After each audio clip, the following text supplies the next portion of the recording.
గంజాయి స్మగ్లర్లు ఆరోపిస్తున్నటువంటి కొత్త పోకడ ఇది.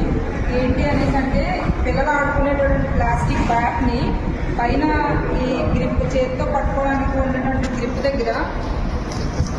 దగ్గర కట్ చేసి దానికి ఈ విధంగా కట్ చేసి దీంట్లో గంజాయి ఫిల్ చేసి ఈ విధంగా గంజాయి ఫిల్ చేసి దాన్ని మళ్ళీ యాజ్గా మళ్ళీ దాన్ని టేప్తో గంజాయి ఫిల్ చేసి ఏదైతే కట్ చేసిన భాగం ఉందో దాన్ని మళ్ళీ టేప్తో ఈ విధంగా కవర్ చేసి ఈ టేప్ చుట్టుపక్కల నుంచి మనకు అనుమానం రాకుండా ఉండడం కోసం ఎలాస్టిక్ గ్రిప్ అనే దాన్ని దీనిపైన తొడవడం జరిగింది. అదేవిధంగా ఈరోజు ఇలాంటి బ్యాట్లు 18 బ్యాట్లు విశాఖపట్నం రైల్వే స్టేషన్ నందు జీఆర్పీ మరియు ఆర్పీఎఫ్ వారు కలిసి సీజ్ చేయడం జరిగింది గంజాయి కేసులో.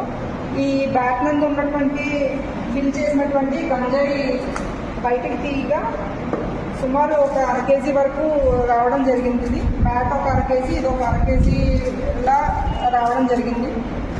ఈరోజు ఇవన్నీ సీజ్ చేయడం జరిగింది.